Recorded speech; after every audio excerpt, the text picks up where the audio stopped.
Ora, muito bem-vindos aqui a mais um episódio do Zona Técnica Podcast. Eu sou o Bruno Francisco e hoje tenho aqui comigo Pedro Boças, analista que muitos de vocês que vão ouvir este episódio já conhecem pela presença regular no canal 11 ou pelo site Lateral Esquerdo, mas a verdade é que o Mr. Pedro Boças também é treinador, ganhou tudo no futebol, foi coordenador de formação e mais recentemente na última aventura, junto ao relevado, digamos assim, foi adjunto de Jesualdo Ferreira no Santos e também no Boa Vista.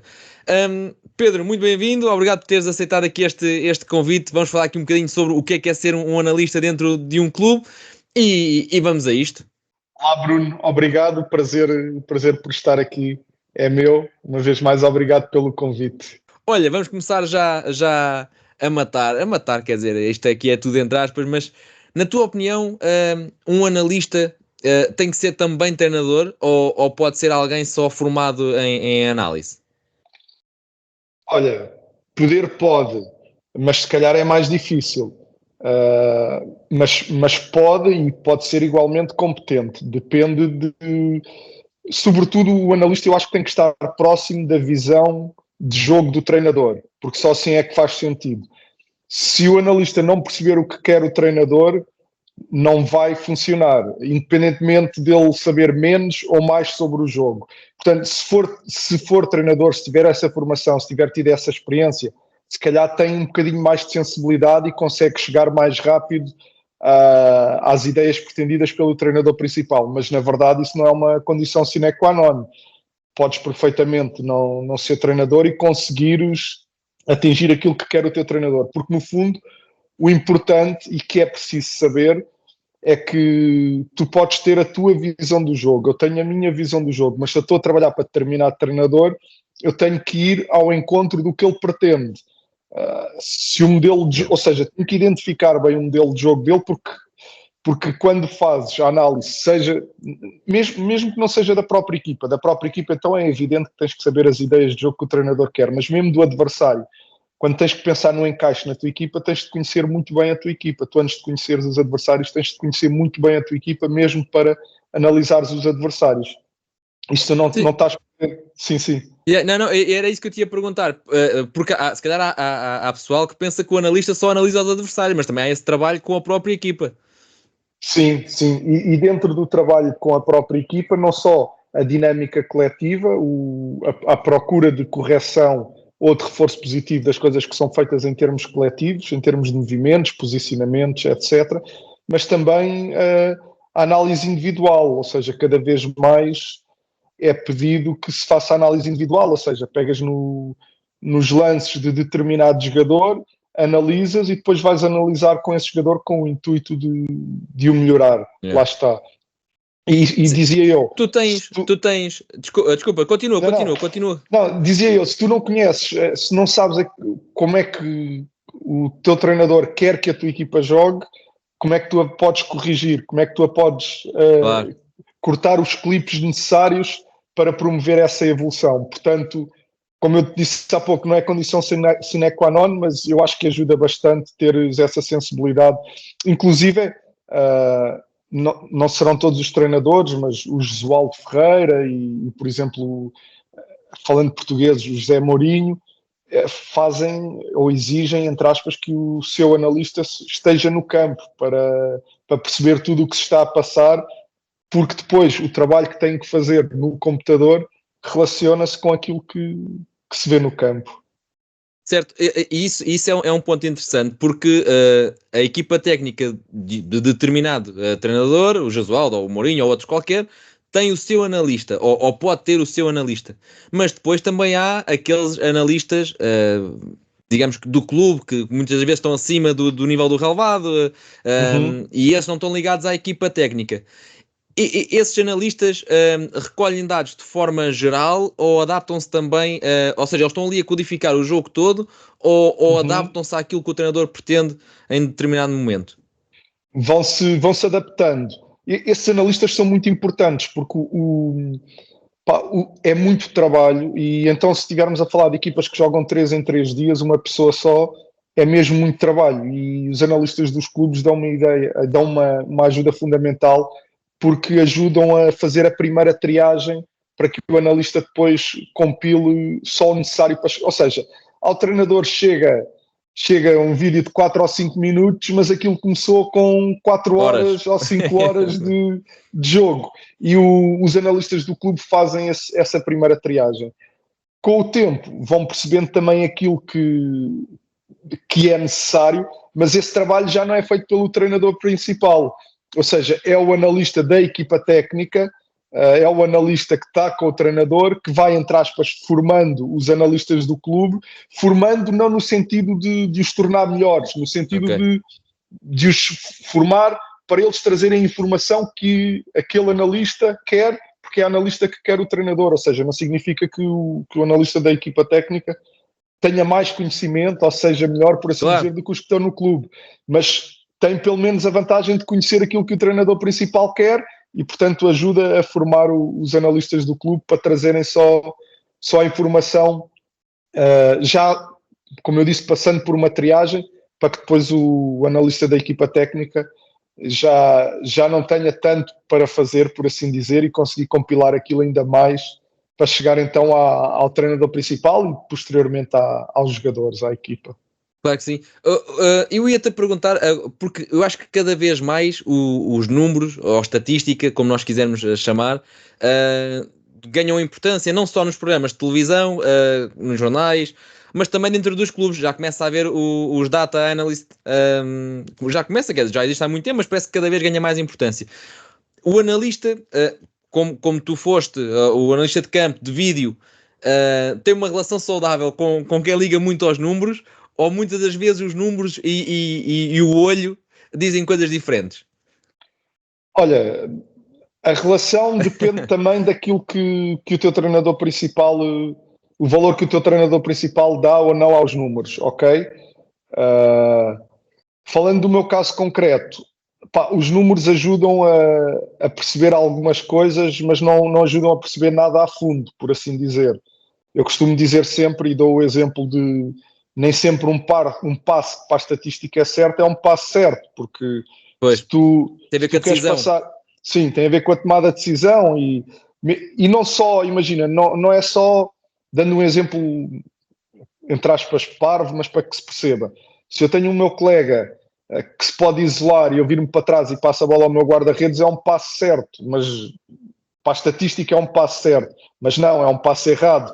Ou até ainda mais, as coisas estão tão minuciosas que fazeres o passe para o colega que deverias realmente passar também pode ser um passe errado. Se passares para o pé errado em vez de passares para o pé certo, que lhe permite estar de frente para o jogo, ou se lhe passares para o pé quando devias passar para o espaço e atrasas a corrida dele e se calhar esse passe que para ti é um passe certo foi para o pé, se fosse para o espaço isolavam e como foi para o pé permitiu que o defesa se reocupasse a sua posição. Portanto, a estatística vale o que vale. Por exemplo, na questão dos passos, na estatística, o que é que nós podemos retirar? É que, por exemplo, 90% dos passos certos, não, de certeza que não são 90% dos passos certos, claro, mas os 10% errados são de certeza. Estás a ver? Sim. É isso que tu podes tirar. 10% dos passos, esses estão errados. Se não chegaram ao colega é porque estão mesmo errados. Agora, dos 90 certos, se calhar não são 90, porque há 15 ou 20% que foram para o pé errado ou para o colega errado. Portanto, ajuda a fazer uma pequena triagem, mas se tu queres realmente fazer melhorar o jogador e a equipa, tem que ser com vídeo, tem que ser a analisar o comportamento e a perceber realmente cada um daqueles itens. É como, sei lá, um jogador fez não sei quantos carrinhos, mas se calhar não havia necessidade de ter feito esses carrinhos todos claro. e ficou no chão e depois foi batido por isso. Portanto, tens mesmo que pegar no vídeo e tentar perceber o que é que se passou. Agora, também há muitos treinadores que utilizam a estatística para provar determinados pontos junto dos jogadores. Okay. Se há algum jogador que tu não estás a gostar do rendimento, e se há aqui uma estatística que te permite provar isso, é fácil chegar ao pé do jogador e dizer estás só com estes passos certos, ou estás só com isto, ou estás só com aquilo. Os números podem ajudar também, e eu gostei da tua frase logo inicial, que foi que podem ajudar a perceber alguma coisa, mas que não ajudam a perceber a fundo.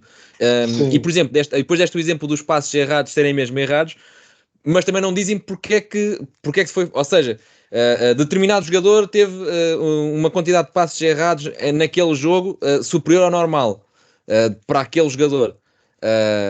Tem que, não, a estatística também não te diz porque é que aquele jogador naquele jogo falhou esses passos todos e claramente pode ter sido condicionado pelo adversário e a equipa não se ajustou, não é? Não. Isso é um exemplo eu acho bastante... que só é impossível tu fazeres análise sem o vídeo. Os dados estão lá para ajudar a guiar um bocadinho, mas é mesmo só um bocadinho, porque imagina, um avançado não fez golos num jogo, jogou mal. Então, mas se a tua equipa não chegou uma única vez à área adversária, como é que tu podes exigir ao teu avançado que faça um golo? Portanto, só mesmo a análise do comportamento, seja da equipa, seja dos jogadores, é que te permite ter uma avaliação correta. Agora, obviamente que podes pegar em alguns números e que te ajudam. Outro exemplo, queres saber se a tua pressão foi correta. Só que imagina que estás a pressionar tão bem que o adversário percebe isso e não quer ter risco no jogo e sempre que tu pressionas bate a bola para o meio campo ofensivo. Depois vais à estatística, 0 recuperações no meio campo ofensivo. Parece que a pressão foi uma merda. Não foi, se calhar foi porque eles começaram a bater na frente porque a pressão estava a tirar-lhes todas as hipóteses. Por isso acho que só mesmo o vídeo é que te consegue perceber o que se passou no jogo. E até mesmo como analista e treinador adjunto, tu vais ter um contacto direto com os atletas e é muito melhor para ti estar a mostrar um vídeo, ou seja, capta muito mais a atenção do atleta e a percepção dele, né? Porque Bruno, a estatística não revela as duas coisas mais importantes no jogo, que é o posicionamento e a tomada de decisão. Pois. E tu não consegues saber onde é que o jogador estava. Lá está, um jogador que fez um carrinho, fez um corte, se calhar fez porque estava mal posicionado, se estivesse bem recebia a bola no pé e não precisava de ir ao chão. Portanto, se não revela a tal tomada de decisão, a questão do podia ter isolado o colega mas passei para o guarda-redes, ou o posicionamento, não te consegue explicar o jogo, não te consegue perceber o que é que está a acontecer. Mas obviamente que não, como uma forma complementar de dar uma ajuda aqui ou ali, não deve ser descurada também. Sim, estava aqui a lembrar-me, por exemplo, de outro exemplo, que é determinado jogador tem dificuldade em construção sob pressão, por exemplo, e frequentemente, várias jornadas, aquele jogador tem muitos passos falhados. Isto também pode ser um indicativo que é individual, mas quando se vai fazer a análise, pode ser um indicativo coletivo também, ou seja, a construção está, entre aspas, a sacrificar alguém que não está tão preparado, por exemplo. Uhum. Olha, por causa dessa da construção, lembrei-me de um episódio engraçado. Okay. Que eu não vou dizer o nome, mas foi um central português internacional lá, que jogou lá fora muitos anos. E um dia o treinador chamou e com uma série de dados, nomeadamente os passos, porque ele era central, porque ele estava a errar muitos passos, estava com uma percentagem de passe abaixo do que o treinador exigia. E ele começou, nos jogos seguintes, a partir de agora já não erro mais passos. Sempre que a pressão vinha, passava ao guarda-redes. E em vez de ser ele a bater na frente, batia ao guarda-redes. A partir daí, uma percentagem de passe incrível. O que é que aquilo ajudou a equipa? Nada. Zero, yeah. Em vez de ser ele a bater, batia ao guarda-redes, que se calhar estava mais atrás, a bola nem chegava tão à frente. Mas ele, para o treinador, ele passou a jogar bem. Claro, pois é um exemplo de importância que se dá aos números e o treinador aí claramente estava a atribuir importância a mais. Yeah. Ele até contou isto a rir-se olha, comecei a passar ao guarda-redes, nunca mais tive passos errados. Exatamente. Olha, na tua opinião, que voz é que o analista, que importância ou que voz é que o analista deve ter dentro de uma equipa técnica? É alguém que deve falar ao grupo? É alguém que deve intervir em poucos casos, assim muito mais seletivo? Qual é que é a tua visão sobre isso? Então é assim, antes de dar a minha visão, dizer que deve ter a intervenção que o treinador principal decide que ele tenha, ok? Há treinadores principais que ouvem muito, mas só dentro da equipa técnica. Há outros que eventualmente deixam falar com o grupo. Eu falo da experiência que tive com o professor Josualdo. Nós debatíamos muito, não só eu e ele, mas toda a equipa técnica, tudo o que vinha da análise, seja do adversário ou da própria equipa. Os vídeos que eu preparava, se fossem da nossa equipa, fossem do adversário, ele via e concordava tudo antes, mas depois na apresentação ao plantel e nas reuniões individuais era o professor que falava, que tratava das coisas. Ou seja, imagina as reuniões individuais com os jogadores, eu estou lá com o vídeo, o professor já viu o vídeo, ele já tinha visto o vídeo, estou lá eu, o professor e o jogador. Eu vou pondo o vídeo, mas quem intervém, quem fala é o professor. Ou quem falava era o professor. Agora isto depende do que o treinador principal, sim, defende. A mim, sinceramente, desde que haja sintonia entre o treinador principal e o analista, acho que é irrelevante se é o analista a falar para a equipa ou se é o treinador principal. Mas percebo muito bem que os treinadores principais prefiram que sejam eles, para que seja só uma voz a comunicar com a equipa do que o resto da equipa técnica. Portanto, acho que a voz que onde deve mesmo ser ouvido o analista é pelo treinador principal. Aí deve ser ouvido, que é para fazer pensar e haver ali uma definição da estratégia. Agora, depois a comunicação à equipa, se calhar faz mais sentido que seja só o treinador principal, mas lá está, com o analista ao lado, até porque tem que lá estar ao lado, nem que seja para pôr no play, na pausa e andar com o vídeo para a frente e para trás. Claro. Eu ia-te perguntar também, e agora, passando aqui, ou entrando mais aqui no campo da análise, que é... imagina que tem uma semana normal, sem jogos a meio da semana. Pronto. Quanto tempo é que, se é que isto pode ser quantificado assim, quanto tempo é que se atribui à análise do próximo adversário, ou quando é que se começa a estudar o próximo adversário? É logo à segunda-feira? Já está feito na semana passada e é entregue nessa semana? Como é que isso funciona? Já há trabalho feito, sempre, mas depois há sempre o jogo daquele fim de semana que também conta e que há que atualizar.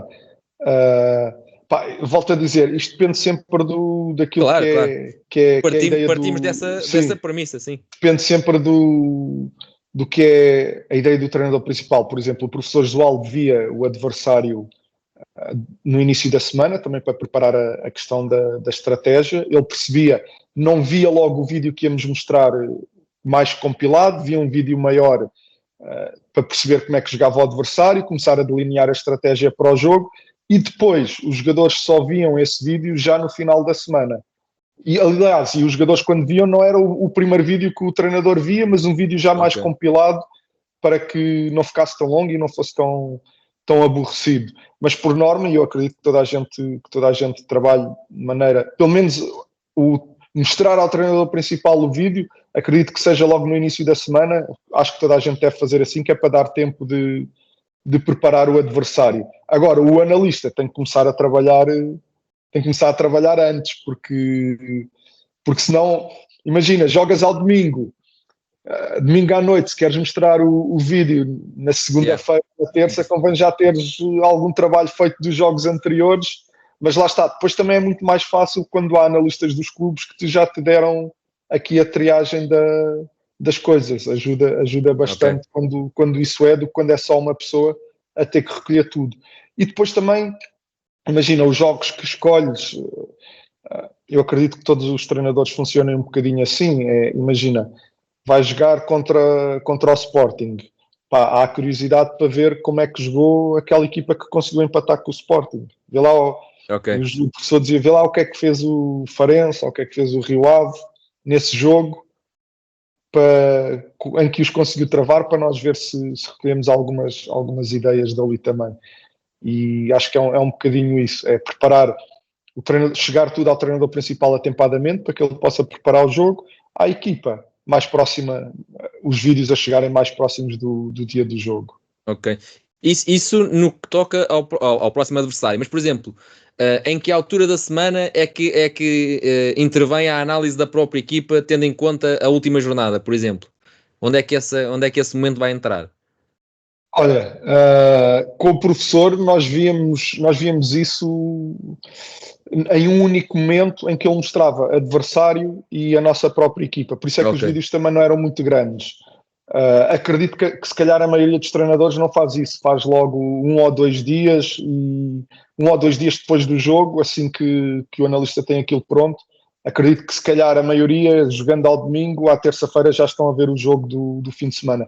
Nós, com o professor Josualdo Ferreira, guardávamos os vídeos para o mesmo momento, ou seja, na mesma palestra, víamos o que tínhamos feito na semana anterior, até porque a ideia do professor era que as coisas estivessem frescas quando fôssemos depois para o jogo e víamos o adversário. Portanto, imagina que jogávamos no domingo, no sábado à noite via-se, e se fosse um jogo em que houvesse estágio, no sábado à noite via-se os ok. 2 vídeos. Ok. Eu ia-te perguntar já agora que é, durante a semana têm os treinos e tentaram incutir determinado movimento ou posicionamento ou dinâmica, ou o que for, em X corredor ou X jogador, o que for. Chegou o jogo do fim de semana, uma vez funcionou, outra vez não funcionou, ou whatever. Mostraram o vídeo àquele jogador em específico. Tu tens algum exemplo, ou tiveste essa experiência de, ok, olha, a gente treinou, aquilo não resultou, mostrei-lhe o vídeo e ele automaticamente ganhou noção e começou a fazer, com Sim, impacto. Ok, opa, não há nada melhor que o vídeo para o jogador. E não é só para aprender. Às vezes é que se tu não tiveres o vídeo, é uma opinião contra a outra. Agora, se tu tiveres o vídeo, pois, não há volta a dar. Eu lembro-me que o Adil Rami, que foi campeão do mundo e que nós apanhámos sim, no Boa Vista, não ouviste. há um jogo qualquer que nós levamos um golo e que ele não tem um comportamento certo. Pá, e no dia seguinte eu estava a chegar e o gajo veio logo ter comigo a perguntar logo, já viste o vídeo? Eu não fiz não sei o quê, eu não fiz não sei o que mais. Se não houvesse vídeo, se calhar muitos jogadores vão a teimar que não, foi porque o outro aconteceu isto, ou porque tem sempre ali mil desculpas. Com o vídeo tu não dás hipóteses, desarmas. Ou Yeah. seja, não só na questão do melhorar, e isso é sintomático, e os jogadores têm, e cada vez mais os jogadores têm essa necessidade e essa vontade de ver e de aprender e de saber mais e depois pôr em prática. E portanto permite isso, melhorar o individual, melhorar o coletivo, mas também desarmar e fazer perceber Ok. se calhar porque é que estás a dizer o que estás a dizer ou porque é que tomas Sim, sim, determinadas. sim, sim. Sim, porque senão pode ser uma questão, pode algum que seja assim mais temperamental levar para o campo pessoal, então mas estás a embirrar agora, ok? E assim tu tens uma, Sim, está opa, era fundamentado. aquilo que eu te estava a dizer. Se não houvesse Yeah. vídeo, ia eu dizer a um campeão do mundo que tiveste mal no lance, não defendeste bem, quer dizer, Sim, não tinha moral nenhuma para o fazer com o vídeo, nem o facto de eu mostrava sempre os vídeos à malta, portanto ele já sabia que eu lhe ia chegar com o vídeo, então ele decidiu antecipar-se, exato. logo que é para não levar porrada, decidiu antecipar-se e dizer, já sei que tive mal, não sei o quê, já vi o vídeo, e se não houvesse vídeos, isso não acontecia, e a culpa morre sempre, culpa entre aspas, Sim, morre sempre claro. solteira.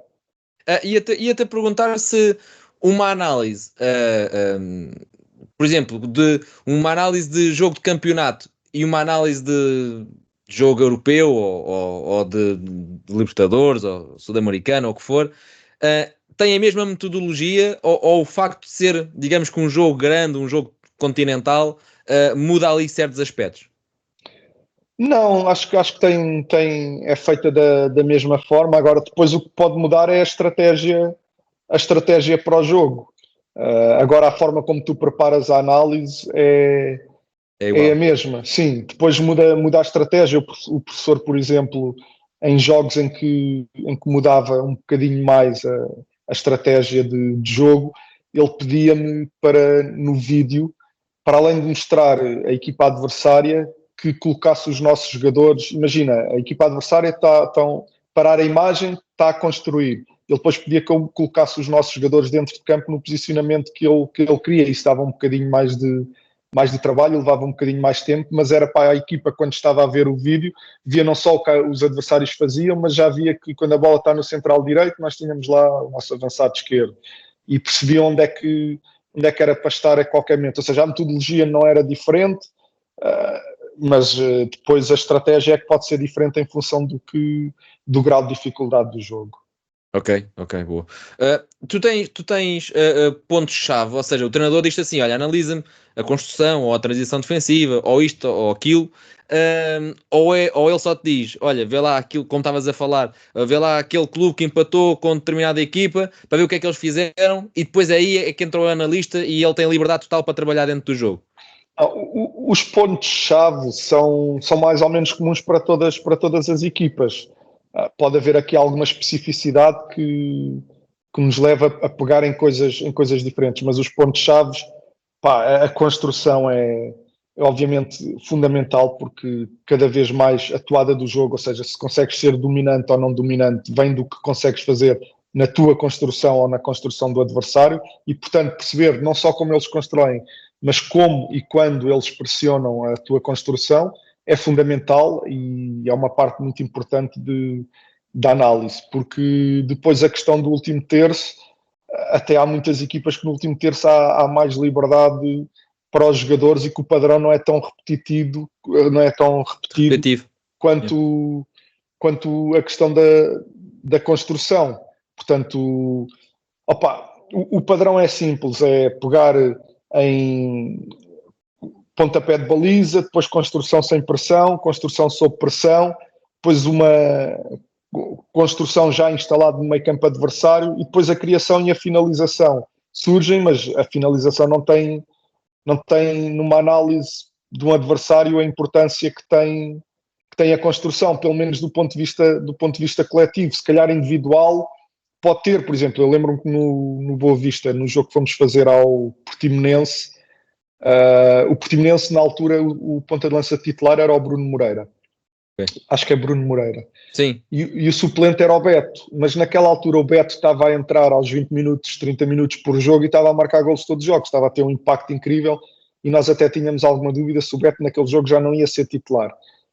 E nessa questão dos movimentos para finalização do Beto e depois, uma vez que mostrei o do suplente, mostrei também o titular, eu mostrei aos centrais alguns lances mas não foi para a equipa toda era a construção, a criação, as ações específicas de finalização acabaram por ser só para os centrais, e até o Beto estava a estourar naquele ano, quando nós lá fomos ele ainda era suplente, estava a estourar, e é outro episódio com o Rami, porque ele era muito engraçado, e quando saiu a equipe, já no dia do jogo, quando saiu o 11, sai uma hora antes eu afixava sempre lá o 11 do adversário no balneário, e quando eu vou lá fixar o 11 no balneário, o Adil Rami vem ter comigo e pergunta: Pedro, qual é o avançado que vai jogar? É o branco ou é o negro?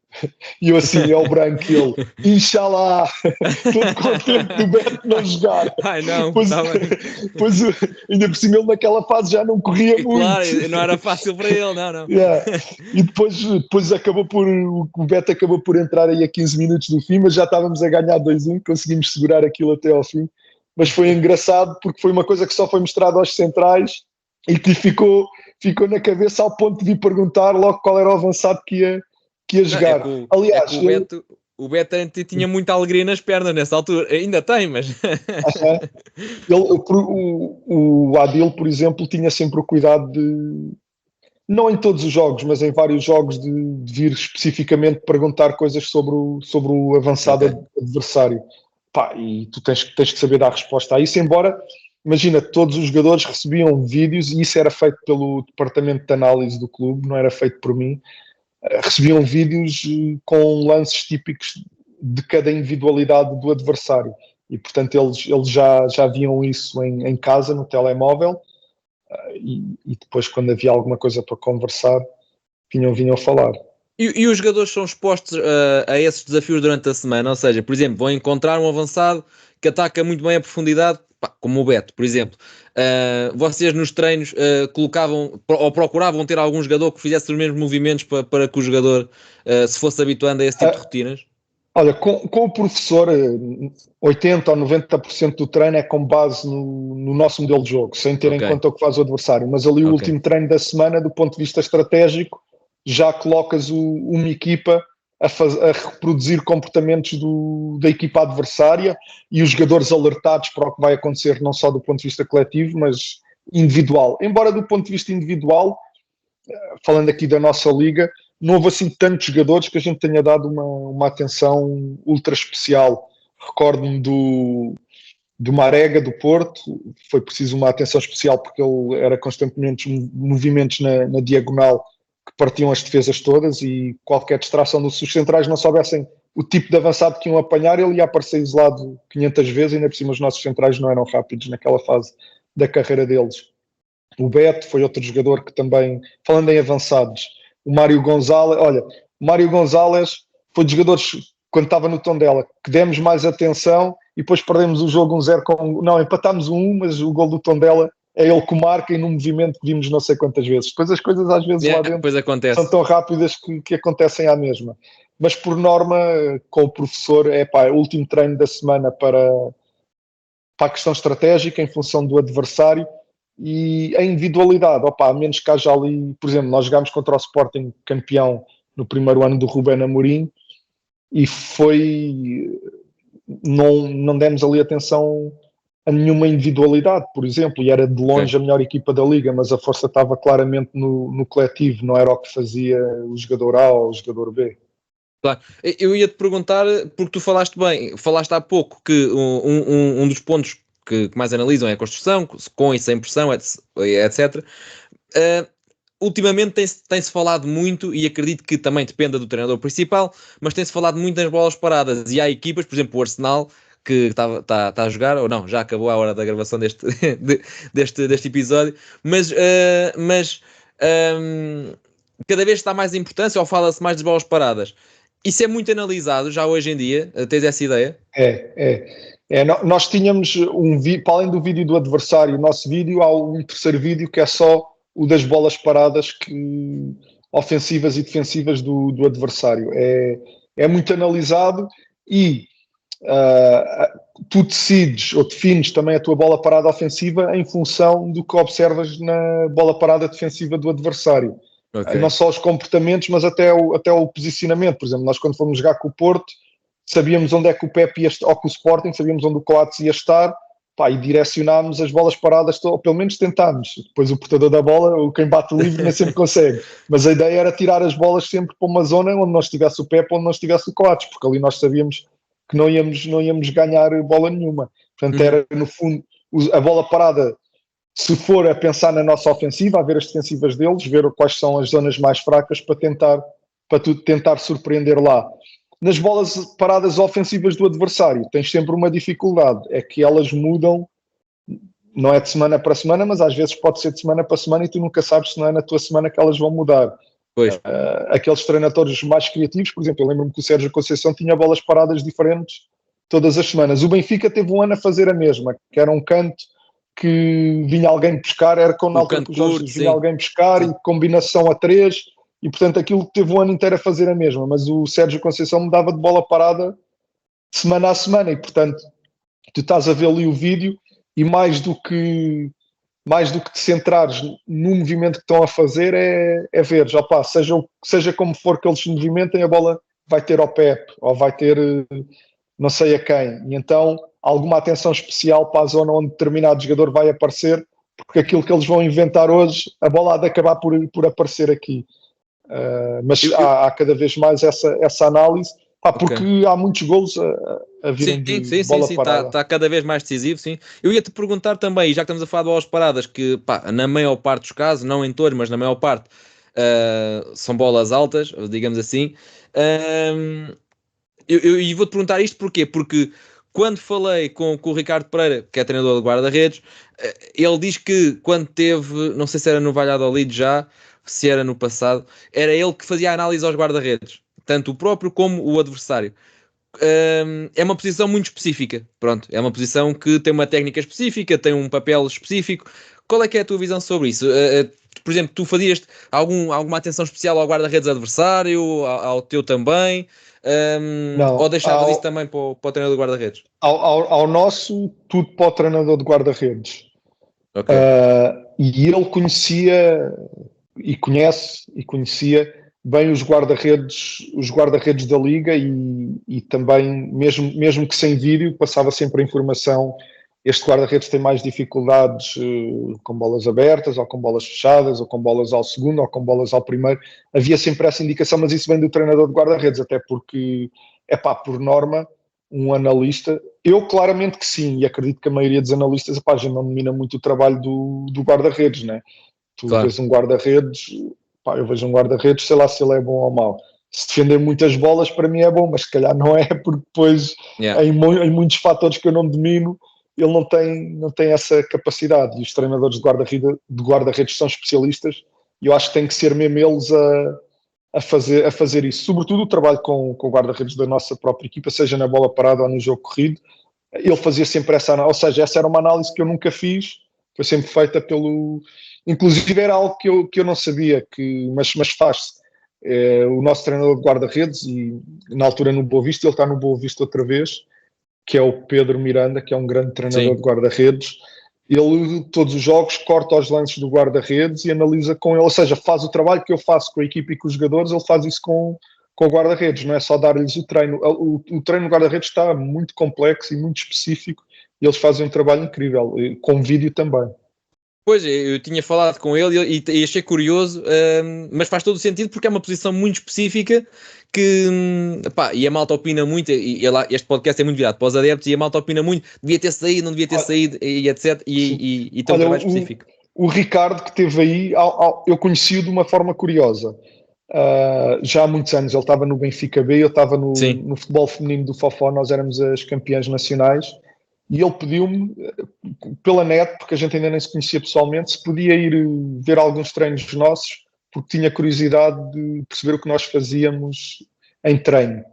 Ou seja, isto para dizer o quê? Um tipo que estava no profissionalismo, num clube como o Benfica, mas sempre aberto ao conhecimento, ao querer saber mais, mesmo indo a uma realidade inferior àquela que ele estava.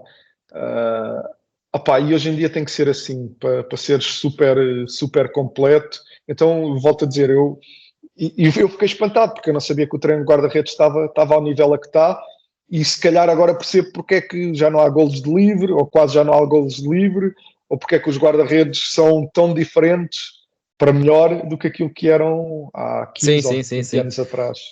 E eu tive a oportunidade de lhe dizer nessa altura que ele não só está sempre a aprender, e vou falando com ele volta e meia, como fala do treino de guarda-redes com uma paixão que eu nunca tinha visto ninguém falar de um treino de guarda-redes com aquela paixão. É incrível, é incrível. Ia-te perguntar aqui outra coisa, que é, nós temos estado sempre nesta conversa a falar da análise do adversário ou da nossa, mas com uma base, ou seja, como se o campeonato já estivesse a decorrer.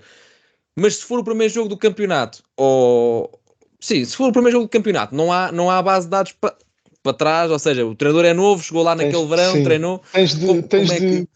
Tens de arranjar filmagens dos jogos amigáveis.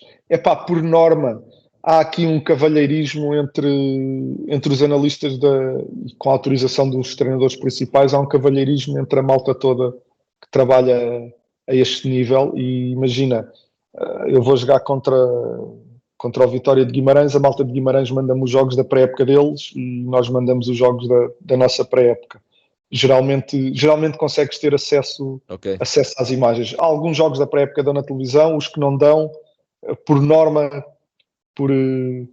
ou quando se não há boas relações com os clubes, ou entre clubes, ou coisa assim, o Tondela jogou com o Guimarães e filmou o jogo e tu pedes ao Tondela para te arranjar o jogo contra o Guimarães. Mas por norma a gente consegue os vídeos por portas e travessas, consegue-se os vídeos.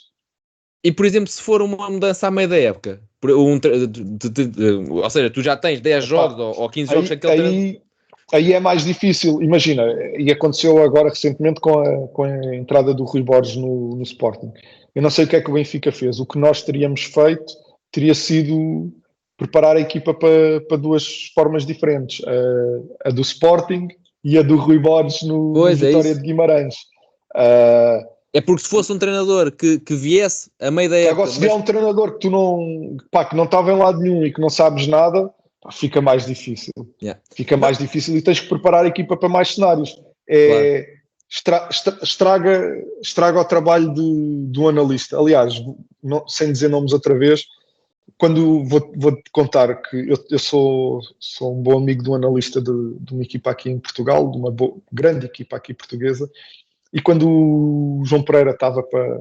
Já havia aquela dúvida se ele caía ou não do Sporting. Ele já andava super preocupado porque tinha já não sei quanto trabalho feito e estava a ver que aquilo ia tudo para o lixo e andava sempre a tentar descobrir se o João Pereira ia ficar ou não ia ficar, pelo menos até ao jogo com ele, só para não perder todo o trabalho que já tinha feito. Ou seja, é sempre do ponto de vista do analista, é sempre uma chatice, porque mais não seja, requer começares o trabalho todo de novo. Não só a dificuldade que é descodificar, e essa é a parte mais importante, claro, descodificar o que aí vem, mas é a parte trabalhosa também de voltares ao zero no trabalho inteiro. Claro. Eu ia ainda pegando nesse exemplo que temos estado a falar aqui do Sporting, a questão é que, por exemplo, se viesse um treinador com a mesma ideia ou parecido, né? Tipo tu, ok, este trocar um treinador, mas este no clube em que estava jogava mais ou menos no mesmo sistema. Agora, quando vem alguém que vem mudar ou não o sistema, cria ali uma dúvida. Tu sentes que a equipa ou que o plantel absorve bem quando é preparado para 2 ou 3 sistemas diferentes, ou seja, às vezes já é muita matéria e já se torna maçudo quando é um. Estar a preparar para 1, para 2, para 3 sim, só que, Bruno, isso também acontece uma vez no ano se acontecer, ou duas, percebes? Por isso eles são pagos para aquilo, têm que gramar. Se fosse a semana toda iam-se fartar, agora 1 ou 2 vezes no ano são coisas que acontecem, isso sendo exceção, a malta percebe que assim seja. Mas obviamente que não é o cenário ideal estares a carregar muita informação em cima dos jogadores, mas em momentos excepcionais que sejam facilmente perceptíveis o porquê de estarem a ser feitos, toda a gente percebe o porquê. Sim, os departamentos, há muito tempo atrás, há muitos anos atrás, se calhar não havia departamentos de análise. Entretanto começaram a aparecer, começou se calhar pelos clubes grandes, entretanto já quase todos têm. Já falei com alguns casos, e até de primeira ou segunda liga, em que o departamento ainda é muito curto. A sensação que eu tenho, curto a nível de recursos humanos, Sim. digamos assim, de quantidade de recursos humanos. Tu tens a noção do quanto está a crescer esta área. A ideia que eu tenho é que está cada vez maior, com mais profissionais, com mais pessoas a tentar aprender, a fazer formações, a querer entrar nos clubes. Qual é que é a tua sensação também a nível da aposta dos clubes nisto? Cada vez maior, aliás. Eu não conheço a realidade dos clubes todos, mas acredito que já todos os clubes em primeira e segunda liga tenham o seu departamento de análise. Acredito que já todos tenham, porque cada vez mais é reconhecida essa importância, não só por quem os contrata, que é a direção, mas muito mais por treinadores e próprios jogadores que fazem essa força. Pois. Porque, sinceramente, não conhecendo a realidade dos clubes todos aqui de Portugal, mas não me faz sentido que ainda possam haver equipas que não têm as suas pessoas a filmar o treino, a filmar o jogo e a tratar os dados. Porque tu vais até, aí sem departamento de análise, mas vais até ao futebol amador e a equipa técnica tem alguém que filma o jogo. Portanto, não me faz sentido que no futebol profissional isso não aconteça. Dos que eu conheço, eles têm esses profissionais, mas sim, cresceu recentemente. Eu acho que se recuarmos 10 ou 15 anos, não é uma figura. As equipas técnicas hoje têm tanta gente e se calhar foi um dos últimos a aparecer, foi o analista, não é? Já tinha o preparador físico, já tinha o treinador de guarda-redes, já tinha muita gente e o fisiologista e se calhar o analista tem sido um dos últimos a aparecer, mas acho que já está em força e vai crescer mais. Acho que vai continuar a crescer. E uma equipa técnica ter um analista pode ser alguém que venha com o treinador e não ser e isso não é ter um departamento do próprio clube, não é? Tipo, é alguém que o treinador trouxe. Sim, mas por norma, quer as equipas técnicas, quer os clubes já têm as suas pessoas. Ok. Não conheço quem não tenha. Também Ok. não conheço, nos clubes então, não conheço assim tantos quanto isso aqui em Portugal, a forma de trabalhar. Mas os clubes que eu conheço, as equipas técnicas que eu conheço, e juntando os dois já dá assim um número substancial, toda a gente já tem o seu analista, seja a equipa técnica, seja o Sim, clube. sim. Do ponto de vista individual, e já me disseste que, por exemplo, na Liga Portuguesa não foi muito poucos casos que analisaram, por exemplo, os avançados Uhum. a nível individual, mas do ponto de vista individual, imagina que vais apanhar um craque qualquer do outro lado. Que nível de detalhe é que se vê nesse jogador? É a forma como recebe? Como ele reage à pressão nas costas? Qual é o nível de detalhe a que se vai quando se quer conhecer mesmo o craque que está do outro lado? Olha, o detalhe é muito mais sobre os comportamentos coletivos dos adversários do que propriamente o individual. O individual, o que é mais habitual é a tal fichinha que eu te falei com os vídeos, com as tendências de cada um deles.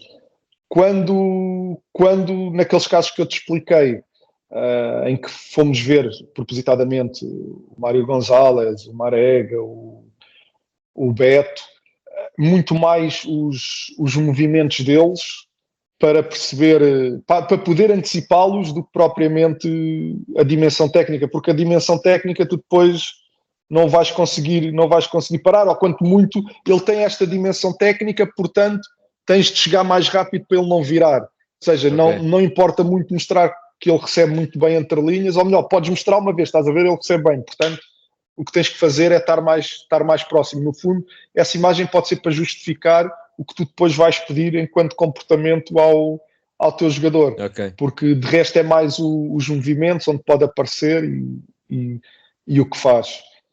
Não se faz no sentido contrário, ou seja, o que me estás a dizer é uma ótica, digamos, mais de prevenção ou mais Sim, defensiva. sim, sim. Não se faz no sentido o contrário, que é, olha, atenção que o central Sim, daquela equipa. este extremo, este lateral dá mais este espaço ou dá mais aquele. Exato, Sim, sim, sim, também, ok. também se faz muito isso, a identificar, ou seja, em vez de identificar forças, identificar, As fraquezas, identificar as fraquezas, sim. fraquezas, exato. E às vezes a estratégia para o jogo passa por isso.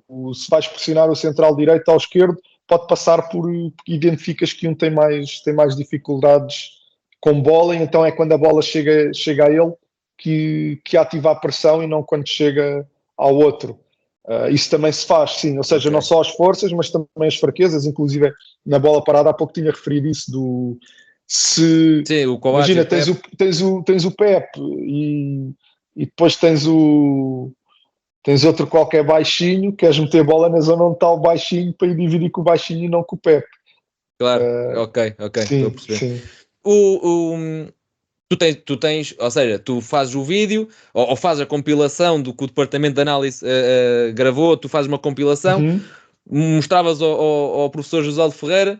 Isto é um meeting entre vocês os dois, é uma reunião entre toda a equipa. Equipa técnica toda, Ok, sim. Porque depois as ideias para o plano de jogo não vêm só do treinador principal ou as sugestões não vêm só do analista, mas vêm de toda a gente que vê o adversário, ou seja, toda a equipa técnica participa. Embora possa haver treinadores que façam diferente, mas eu acho que, regra geral, toda a gente vê o é ali um vídeo e depois toda a brainstorm. gente participa. Yeah. Sim, sim, sim, sim. Uhum. Eu acho que isso deve ser o que toda a gente faz, pelo menos da experiência que tenho, é isso. Agora, admita que haja treinadores que.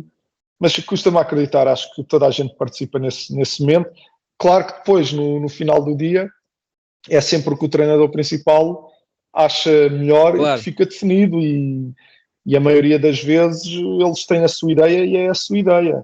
E é Mas se tu dessa, contribuires com 1%, pá, já estás a ganhar. ok. E é dessa reunião que sai logo a estratégia ou isso é um processo de maturação? Pode ser um processo de maturação, pode sair logo ali, acho que depende um bocadinho do que é observado, da dificuldade do que é observado. Ou pode sair dali a estratégia e depois, se calhar, no dia seguinte, estratégia pensada, porque depois só é treinada no último dia da semana, até o último dia da semana, dá para que o treinador principal diga, afinal, estive a pensar e é melhor não ser assim e ser assado. Ok. Porque se não treinas logo no dia seguinte, tu vês aquilo no início da semana, e o treino de estratégia é mais no final da semana. Eu ia-te perguntar já agora, porque tu há bocadinho disseste que o professor Jesual dedicava 80% a 90% de atenção ao próprio modelo, à própria equipa. Na tua ótica, agora eras treinador principal, como é que tu fazias esse equilíbrio? Era esses 80%, 90% ou adaptavas-te mais? Qual é que é a tua fórmula de sucesso? Não, acho que esses 80% é o ideal, mas os outros 20% são fundamentais. Ou seja, se tu ficares só com esses 80 e sem carregar bem nos outros 20, vai ser muito difícil ter resultados, sobretudo se os adversários têm uma valia próxima ou maior que a tua. Aí então, eu acho que, sobretudo em adversários com valia igual ou maior que a tua, sem essa componente estratégica, pá, é difícil competir. Mas imagina, se tu não tens e se não dás primazia ao teu jogar, às tuas ideias, pá, depois chegas e se andas a mudar todas as semanas, Pois. chega ao fim de semana, tu nunca vais ter uma equipa, nunca vais estar retinado, nunca vais jogar de olhos fechados, porque andas a responder aos outros. Portanto, o que eu acredito é teres o teu jogar, teres a tua forma de jogar, e a parte estratégica é 20%, porque o que tu vais para o jogo e que é diferente da tua forma de jogar, também é os 20%, que é, se calhar em vez de pressionar o avançado a colocar-se entre os dois centrais e pressionar pelo lado cego, o avançado está para o central e o médio sai ao outro. Okay. Mas depois o resto da tua forma de jogar não muda. Mudas ali 2, 3 particularidades para te adaptares e contrariares as forças do adversário ou para explorares as fraquezas, mas não mudas a tua forma de jogar, ou seja, não mudas taticamente a tua equipa, a tua identidade. Porque são pequenas nuances que tu tens que alterar em função do que faz o adversário. Por exemplo, quando o Sporting apareceu a jogar com o Rubén Amorim, já devia de haver com certeza, mas eu não me lembro de muitas equipas que metiam 5 jogadores em cima da linha defensiva adversária, que eram os dois alas, os dois avançados interiores, né? O Pote, na altura era o Pote e o Nuno Santos, e depois o ponta de lança. Não havia muita gente a fazer isso. Pá, e se tu não vês como é que eles fazem, se não tentas preparar-te os teus comportamentos para responder àquilo, tu ali estás sempre se jogares como toda a gente jogava naquela altura só com 4 defesas, estás sempre em inferioridade numérica, tens que preparar para aquilo, tens que saber que aquilo vai acontecer e preparar a tua equipa para quando a bola entrar num destes 5, pá, ou o médio tem que vir, ou quem é que salta ou o teu lateral não salta logo no ala, espera que o extremo baixe e salte lá para não desposicionar a equipa. Se tu não conheces isso, ainda por cima sabendo que os outros têm melhores jogadores que tu, não tens hipótese de competir. Pois, claro que sim. Olha, Pedro, estamos aqui a chegar ao limite do tempo. Queria-te só deixar aqui uma pergunta que também vai de encontro ao auditório, digamos assim. Esta é uma área que está a crescer bastante, esta parte da análise. Muitas pessoas gostavam de entrar. Há montes de formações, ainda não há propriamente uma cédula como é para treinador, não é? No fundo, a pessoa vai se formando como pode, com as formações que vai havendo online e presencial, etc. Qual é que era o teu conselho para quem gostava de investir nisto? Olha, eu nem sei bem o que dizer, porque eu não conheço cursos, nem sei que há alguns cada vez mais, mas como tu disseste, não há nada assim oficial. Exato. Pá, eu nem conheço os cursos. Eu posso te falar por o meu caminho, mas não significa que o meu caminho seja o melhor, mas pronto, o meu é aquele que eu consigo falar. A tua experiência, claro. Eu formei-me em desporto, na faculdade, depois tirei cursos de treinador também, mas foi muito por aprendizagem própria, de explorar de estar a ver o jogo, mas ver o jogo não na televisão, meter o jogo no computador para poder parar, olhar, puxar para trás, puxar para a frente, e acho que fui aprendendo um bocadinho as coisas por mim, vendo o que as melhores equipas faziam. Acho que o conhecimento também passa muito por isso, é tentar olhar para o que as melhores equipas fazem, tentar perceber, e quando estás a zero, ou a pouco mais que zero, se puderes falar com malta que domine, ou que tu reconheças que domina o jogo, que te ajuda a explicar alguns comportamentos, também ajuda na aprendizagem. Claro que sim.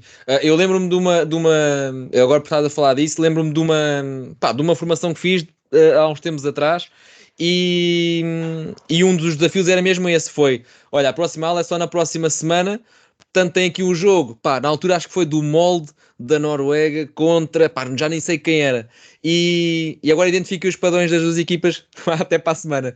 Pá, e aquilo foi bater, pronto, foi ver o jogo, parar, voltar para trás, ver o jogo, e depois aí sim parece que começas a ver um jogo diferente quando começas a identificar, ok, isto está sempre a acontecer. E pá, acho que é um conselho viável porque realmente começas a ver o jogo com outros olhos, digamos assim. Sim, foi, opa, sobretudo foi por mim, porque na altura em que eu comecei a tentar perceber o jogo, pá, não havia nada disto. Aliás, o lateral esquerdo, a primeira vez que começa a utilizar assim imagens, eu tirava fotografia à televisão. Nem sequer Pois. havia cá screenshots, nem futebol no computador.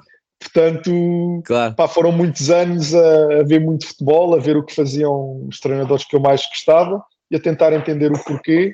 Mas no meu caso, pá, muito à base da minha intuição, porque eu não era do meio, não conhecia muita gente, tive de tentar perceber as coisas por mim. Hoje é mais fácil porque consigo falar claro. com quase toda a gente e perceber algumas coisas se tiver que as procurar. Claro que sim. Pedro, olha, obrigado. Chegamos assim ao fim. Isto também são 50 minutos, também passam assim num instantinho. Acho que há aqui muito sumo para quem gostar deste tipo de análise e de explorar mais esta questão do jogo pela positiva. Pá, e obrigado e espero que tenhas gostado também.